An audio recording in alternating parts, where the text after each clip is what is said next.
बिस्मिल्लाहिर्रहमानिर्रहीम अस्सलाम वालेकुम। आज हम first year math chapter 3 exercise 3.2 question number 3 solve करेंगे, जिसमें कहा गया solve the following system of linear equations. Solve करें जो लीनियर इक्वेशंस का सिस्टम दिया गया है नीचे। तो फर्स्ट पार्ट में हमें दो इक्वेशंस दी गई हैं और सेकंड पार्ट में भी हमें दो इक्वेशंस दी गई हैं और थर्ड पार्ट में भी हमें दो इक्वेशंस दी गई हैं और इनको सॉल्व करने के लिए कहा गया है। तो स्टार्ट करते हैं फर्स्ट पार्ट से। सबसे पहले इसे मैट्रिक्स फॉर्म में लिख लेते हैं। तो हमने लिख दिया है the matrix form of the system. Mean के जो हमारे कांस्टेंट नंबर है उनको ये 9th क्लास में भी आपने किया होगा कि 2, -3, 5 और 1 इसको हमने एक मैट्रिक्स में रख दिया है। उसके बाद जो x1 और x2 है उसको हमने कॉलम मैट्रिक्स बनाते हुए वहां लिख दिया है। उसके बाद जो राइट साइड पर हमारे पास 4, 5 है उनको भी हमने एक कॉलम मैट्रिक्स बनाते हुए लिख दिया है और इसको इक्वेशन नंबर 1 का नाम दे दिया है। उसके बाद जो फर्स्ट मैट्रिक्स है उसे हमने लेट कर लिया a के इक्वल, सेकंड मैट्रिक्स को x के इक्वल, थर्ड मैट्रिक्स को b के इक्वल लेट कर लिया है। देन 1 बिकम्स, जो अब जो है 1 है वो इस तरह से बन जाएगी ax is equal to b, क्योंकि फर्स्ट का नाम हमने a रखा था, सेकंड का नाम हमने x रखा था और थर्ड का नाम हमने b रखा था। तो इस तरह से ये ax is equal to b बन जाती है। तो pre multiplying by A inverse, तो हमने प्री मल्टीप्लाई कर दिया है ए इनवर्स से दोनों तरफ। लेफ्ट साइड पर देखते हैं कि ए एक्स का जो ग्रुप है उसमें से हम ग्रुप चेंज करके ए इनवर्स इंटू ए कर सकते हैं, क्योंकि matrix multiplication is associative, matrix की मल्टीप्लिकेशन एसोसिएटिव होती है इसलिए। अब ए इनवर्स ए जो है वो आई बन जाएगा। I2 हमने इसलिए कहा है कि 2/2 मैट्रिक्स थी हमारे पास ए, इसलिए हम आइडेंटिटी मैट्रिक्स भी I2 ही कहेंगे। उसके बाद राइट साइड पर हमारे पास A inverse B as it is आ चुका है और हमने यहाँ पर बता दिया है कि ए इंटू ए इनवर्स जो है वो I2 है। अब I2 को अगर एक्स से मल्टीप्लाई करें तो एक्स एज इट इज आ जाएगा और ए इनवर्स बी भी एज इट इज आ जाएगा। इसे हमने क्वेश्चन नंबर 2 का नाम दे दिया। इसमें हम ए इनवर्स को b से मल्टीप्लाई करेंगे तब हमारे पास x निकल आएगा। x मीन के वो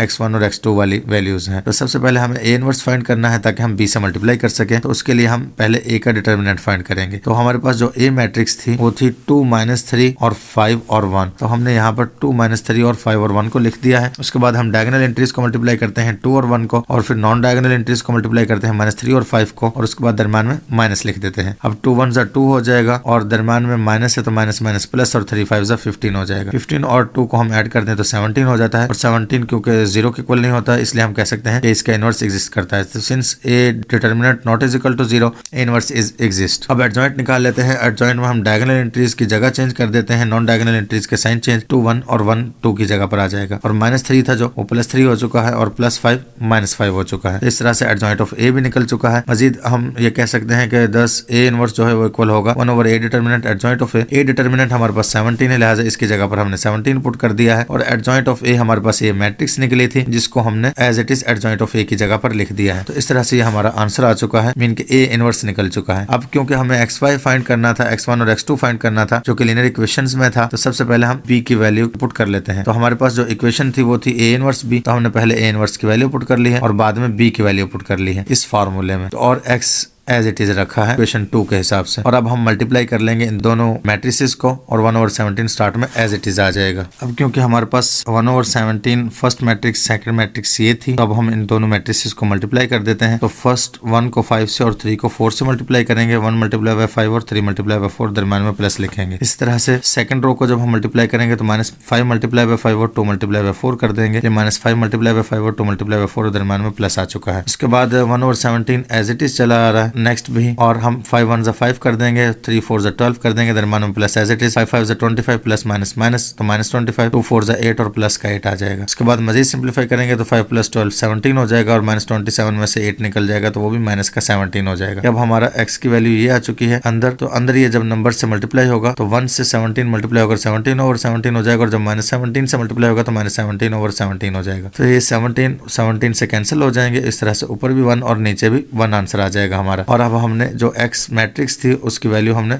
मैट्रिक्स पुट कर दी है। तो अब हम x1 के सामने देख सकते हैं कि 1 है और x2 के सामने -1 है, लिहाजा x1 की वैल्यू 1 है और x2 की वैल्यू -1 है। तो इस तरह से सोल्यूशन सेट में हमारे पास जो वैल्यूज निकली हैं वो 1 और -1 है। इनके ऑर्डर पेयर में 1 और -1 हमारा पेयर निकला है। तो ये फर्स्ट पार्ट सॉल्व हो चुका है लीनियर इक्वेशंस का, सिस्टम ऑफ लीनियर इक्वेशंस का। अब हम सेकंड पार्ट सॉल्व करते हैं। तो सबसे पहले हमने सेकंड पार्ट को लिख दिया है। अब हम इसको मैट्रिक्स फॉर्म में लिख लेते हैं। तो हमने लिख भी दिया the matrix form of the system, वो ये है 4 3 3 -1 जो था उसको हमने पहले लिख लिया 4 3 3 -1। उसके बाद x1 और x2 को हमने कॉलम मैट्रिक्स बना दिया है और 5 और 7 को भी हमने कॉलम मैट्रिक्स बना दिया है और हमने इसको इक्वेशन नंबर 1 का नाम दे दिया। उसके बाद हमने लेट कर लिया कि फर्स्ट मैट्रिक्स ए है, सेकंड x है और थर्ड b मैट्रिक्स है। तो उसके बाद हमने कहा है जी देन 1 बिकम्स 1 जो है अब ये हो जाएगी कि पहला a था, दूसरा x था और तीसरा b था, तो ax इक्वल टू b हो जाएगा। उसके बाद हम प्री मल्टीप्लाई कर रहे हैं a इनवर्स से ताकि a इनवर्स खत्म कर सके और राइट साइड पर a इनवर्स आ सके, तो इसलिए हम कहेंगे कि प्री मल्टीप्लाइंग a इनवर्स वही है। तो a inverse multiply by ax जब आएगा हम पेयर चेंज कर देंगे कि जो a के साथ x का ग्रुप है तो अब हम a को a इनवर्स के साथ ग्रुप बना देंगे, x को बाहर निकाल देंगे, right side as it is आ जाएगी। और हमने बता भी दिया है कि ग्रुप इसलिए चेंज किया है कि मैट्रिक मल्टीप्लिकेशन एसोसिएटिव होती है इसमें। अब next a into a inverse जो है वो I2 हो जाएगा, x एज इट इज आ जाएगा, a इनवर्स इंटू a जो b जो है वो राइट साइड पर एज इट इज आ जाएगा। उसके बाद ये हमने कह भी दिया है कि a इंटू a इनवर्स जो है वो I2 होता है। अब I2 को जब x से मल्टीप्लाई करेंगे तो x ही आ जाएगा और a इनवर्स भी एज इट इज आ जाएगा। इसे हम इक्वेशन नंबर 2 का नाम दे देते हैं। नाउ वी विल फाइंड, अब हम a इनवर्स मालूम करेंगे। तो a इनवर्स में सबसे पहले हम a डिटर्मिनेंट फाइंड कर लेते हैं। a डिटर्मिनेंट के लिए हम सबसे पहले बार्स लगा देंगे और उसके बाद हम डायगोनल एंट्रीज को और नॉन डायगोनल एंट्रीज को मल्टीप्लाई कर देंगे और दरम्यान में माइनस लिखेंगे। 4 मल्टीप्लाई बाय -1 आ जाएगा, दरम्यान में माइनस और 3 मल्टीप्लाई बाय 3 हो जाएगा। अब 4 1 जा 4 और प्लस माइनस -4 आ जाएगा। इस तरह से 3 3 जा 9 और दरम्यान में माइनस है वो भी एज इट इज। -9 और -4 माइनस के 13 हो जाएंगे। तो हम कह सकते हैं सिंस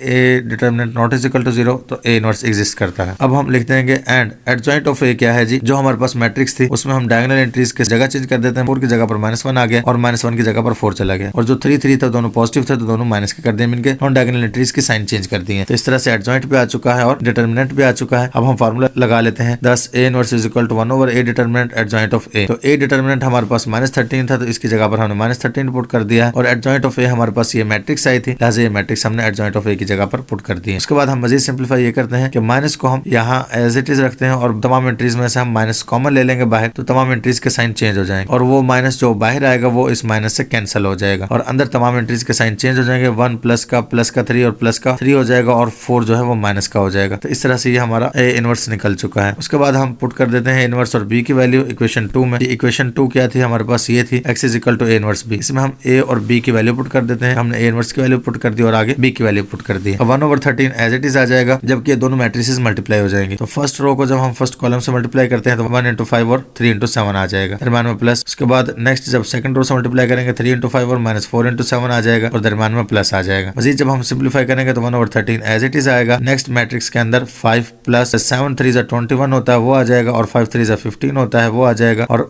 माइनस आएगा दरम्यान में और 4 मल्टीप्लाई बाय 7 28 आ जाएगा। तो इस तरह से ये नई मैट्रिक्स हासिल होगी। तो वो मैट्रिक्स हमने ऊपर लिख ली है। तो इस तरह से 5 + 21 और 15 - 28 आ चुका है 1/13 एज इट इज और ये x के इक्वल चला आ रहा है क्योंकि हमने x मैट्रिक्स x1 और x2 को रखा हुआ था। उसके बाद 21 और 5 26 हो जाएंगे, -28 में से 15 निकल जाएगा, -13 रह जाएगा। अब 1/13 को हम मल्टीप्लाई करेंगे तो 26/13 और इस तरह से 13/13 हो जाएगा और माइनस का साइन एज इट इज आ जाएगा। उसके बाद हम देखते हैं 13 2 26 होता है इसलिए 2 बच जाएगा, 13 1 13 तो 1 बच जाएगा और माइनस का साइन एज इट इज आ जाएगा। अब हमने x की वैल्यू पुट कर दी, x की जगह पर मीन के उसकी मैट्रिक्स पुट कर दी है क्योंकि x हमने इस मैट्रिक्स को नाम दिया था जिसमें x1 और x2 थे, कॉलम मैट्रिक्स थी। तो अब क्योंकि x1 के सामने 2 है और x2 के सामने 1 है इसलिए x की वैल्यू 2 है और x2 की वैल्यू 1 है। तो हम सोल्यूशन सेट में लिख सकते हैं कि 2 और -1 हमारा आंसर है जी। थर्ड पार्ट देख लेते हैं जी। थर्ड पार्ट में the matrix form of the system, matrix form लिख देते हैं सिस्टम की। तो ये सिस्टम था लीनियर इक्वेशंस का, इनका मैट्रिक्स फॉर्म लिख दिया हमने कि हमारे पास 3 -5 -2 और 1 था तो हमने वो लिख लिया है पहले। उसके बाद XY को हमने कॉलम मैट्रिक्स बना दिया है और 1 और -3 को भी हमने कॉलम मैट्रिक्स में कन्वर्ट कर दिया है। उसके बाद हमने लेट कर लिया है कि जो हमारे पास मैट्रिक्स थी उनको अगर हम पुट कर दें उनकी वैल्यूज को तो देन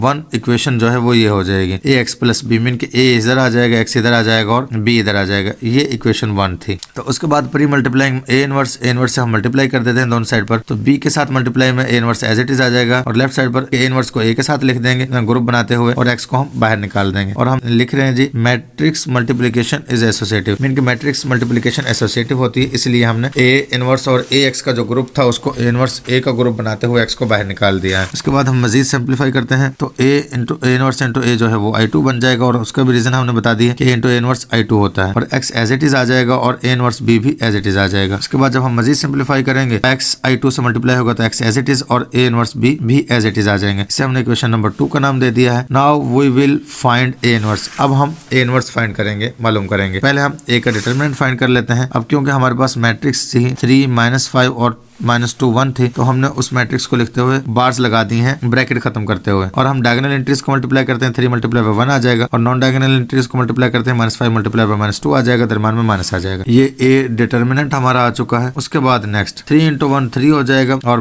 5 × 2 -, प्लस 5 × 2 10 हो जाएगा, और दरम्यान में माइनस एज इट इज आ जाएगा। उसके बाद नेक्स्ट -10 में से अगर +3 निकाल दे तो वो -7 हो जाएगा, और -7 क्योंकि 0 के इक्वल नहीं होता तो हम कह सकते हैं since A determinant not is equal to 0 A inverse exist. क्योंकि डिटर्मिनेंट 0 नहीं है तो ए इनवर्स एग्जिस्ट करता है। अब हम एडजॉइंट निकाल लेते हैं। एडजॉइंट में डायगोनल एंट्रीज जो हमारी हैं ये 3 और 1 इनकी जगह चेंज हो जाएगी, 3 की जगह पर 1 और 1 की जगह पर 3 आ जाएगा। उसके बाद नॉन डायगोनल एंट्रीज जो है दोनों के साइन चेंज हो जाएंगे, -5 प्लस का और -2 भी प्लस का हो जाएगा। तो आप देख सकते हैं, तो इस तरह से एडजॉइंट आ चुका है। उसके बाद हम वैल्यूज पुट कर देते हैं। ए इनवर्स इक्वल होता है 1/a डिटर्मिनेंट एडजॉइंट ऑफ ए, तो ए डिटर्मिनेंट की वैल्यू -7 आई है, लिहाजा ए डिटर्मिनेंट की जगह पर हम -7 पुट कर देंगे, और एडजॉइंट ऑफ ए की वैल्यू हमारे पास ये थी, तो हमने एडजॉइंट ऑफ ए की जगह पर मैट्रिक्स इनके ये वैल्यू पुट कर दी है। तो इस तरह से हमारा ए इनवर्स निकल चुका है। तो हम कह सकते हैं putting A inverse and be in equation 1, हम इक्वेशन 1 में ए इनवर्स और बी की वैल्यू पुट कर देते हैं। ये बाई मिस्टेक 1 बोल दिया है, इक्वेशन 2 है जिसमें हमने वैल्यूज पुट करनी है। तो हमने एक्स एज इट इज और ए इनवर्स बी लिख दिया। उसके बाद ए इनवर्स की वैल्यू जो हमारी आई थी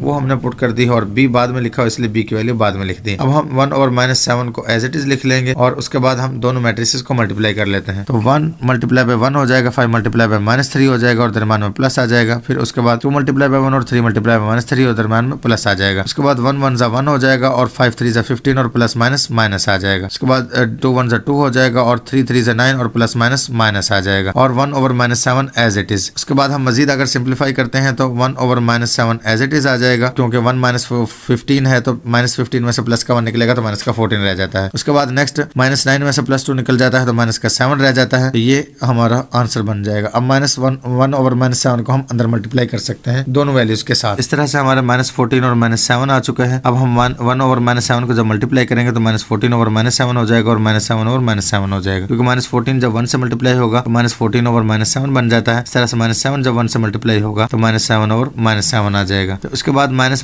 से कैंसिल, 7 2 14 हो जाएगा। यहाँ पर -7 से 1 पर कैंसिल हो जाएगा, तो ऊपर हमारे पास 2 बच जाएगा और नीचे 1 बच जाएगा। तो x के सामने 2 है और y के सामने 1 है। इस तरह से x की वैल्यू 2 और y की वैल्यू 1 हो चुकी है। तो सोल्यूशन सेट में हमारे पास आंसर है 2 1। इसके साथ ही हमारा क्वेश्चन नंबर 3 कंप्लीट हो चुका है। मिलते हैं नेक्स्ट वीडियो में, तब तक के लिए अल्लाह हाफिज।